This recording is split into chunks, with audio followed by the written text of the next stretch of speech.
Look at the land around you. The mountain on the skyline. The lake down in the valley.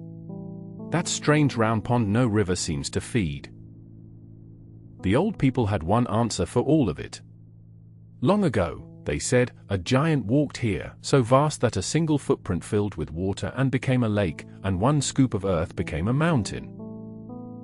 He never really left. He is still here, in the shape of the hills, the bend of the rivers, the ground beneath your feet. Tonight, the biggest yokai of them all. Yokai night. Tonight, a giant so vast that a single footprint filled with water and became a lake, and whose body became the land itself. The biggest yokai ever, Daidarabotchi.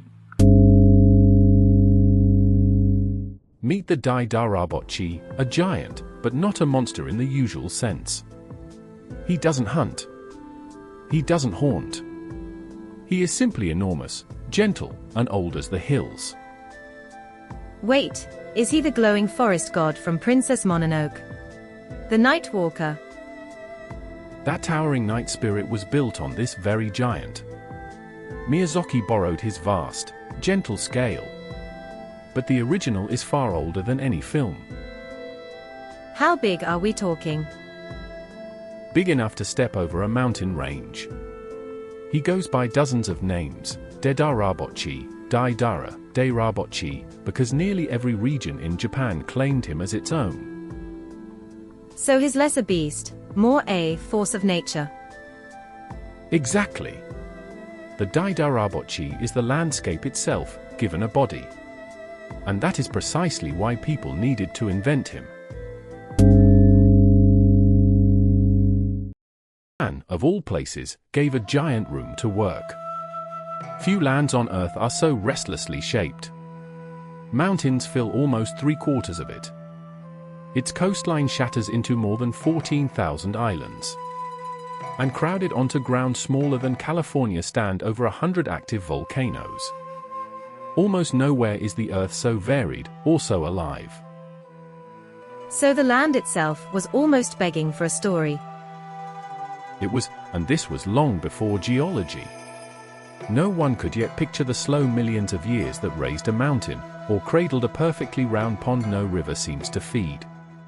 So they reasoned the only way they could, something vast must have shaped it all by hand, something far greater than any man. So the giant was the answer to everything strange in the land. He was. There's even a name for this kind of story, folk etymology, explaining a real place, or a place name, with a tale. To old Japan, the mountains weren't just scenery. They were the work of something once alive. A world shaped by hand, not by time. By a giant's hand. Because when you cannot picture a million years, you picture one enormous afternoon. Here is the tale every version agrees on. Daidarabotchi wanted to know which of the two great eastern peaks was heavier, Mount Fuji or Mount Tsukuba. So he did the only sensible thing.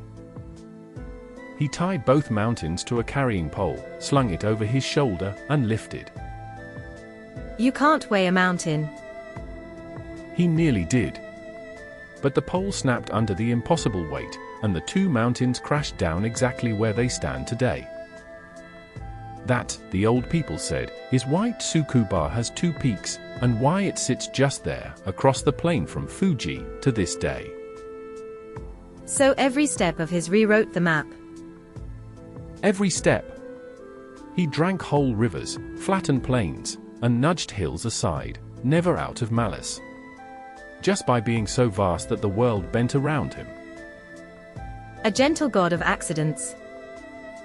The kindest face in all of yokai. A giant who reshaped the world the way we might kick sand on a beach, meaning nothing by it at all. Here's the part one love. The giant is still hiding in the map, right now. All across Japan, place names that begin with Daidar or Dira are said to trace back to him. His footprints became neighborhoods. In Tokyo's Setagaya, the district of Daita is one of them. There was once a giant's footprint pond right there, big enough to mark on a map. And he shaped modern stories too. That forest god in Princess Mononoke, the night walker who turns the hills to life and death with every step, is his direct descendant. So he never really left. He never left. He just stopped being a giant and became the ground under your feet. It's the question that makes him interesting. Why a giant, and why did people truly mean it? You think there's something real behind him? Look at what the old Japanese actually saw in their land. Enormous mounds of raised earth, hundreds of feet long, shaped like keyholes, scattered across the plains. The Kofun. Ancient burial tombs, older than memory. Wait, those are man-made. Man-made. Raised by thousands of workers, 1,500 years ago, then forgotten.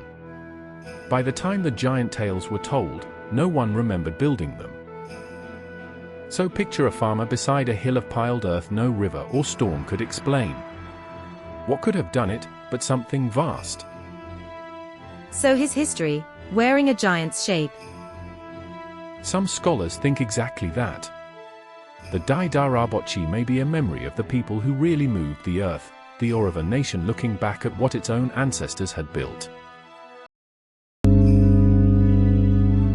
Daidarabotchi is the biggest, but he is not the only giant. Japan grew a whole family of them, one for every kind of night. On lonely roads looms the Onaido, a colossal bald monk who rears up out of nowhere over a lone traveler. On steep paths waits the Mikoshi Naido. He grows taller the higher you look, until your head tips right back, and he strikes. So how do you survive that one?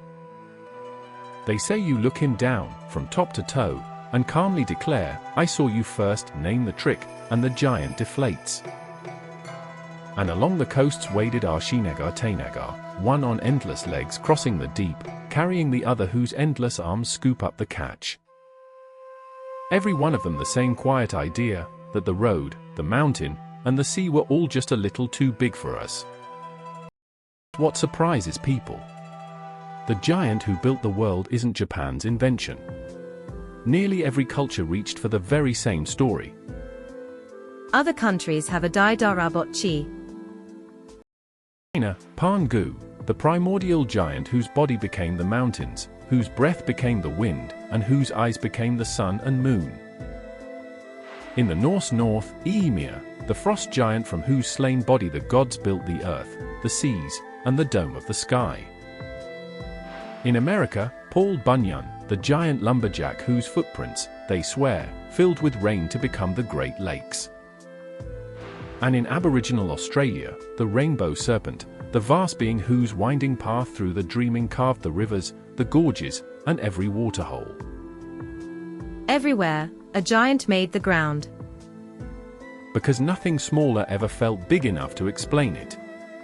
So tell me, what giant shaped the land where you're from? Still visit him. Climb Mount Tsukuba, the twin-peaked mountain he set down beside Fuji, and you are standing in the middle of the legend. Walk through Daitar in Tokyo, or past any a giant seat hill or footprint pond, and you're walking the map he supposedly drew with his own body. He lives on in local festivals and mascots, in Gegege no Kitaro, in Yokai Watch, in the game Nioh, and in the very shape of Princess Mononoke's forest god. A giant nobody ever fought, and nobody forgot. Because he was never really about fear. He's about wonder, that old, enormous feeling when you stand somewhere vast and beautiful, and something in you whispers, something made this. So next time you see a mountain on the skyline or a lake nothing seems to feed, remember the giant who put it there. If this kept you company, a like or subscribe really helps. For Monsters Beyond Japan, our sister channel Monster Atlas is waiting. Next time, a masked woman, a dark street, one question with no safe answer. Kuchisake Onna. Until then, stay on the path. And if you want more monsters, our sister channel Monster Atlas explores the beasts and cryptids of the whole world.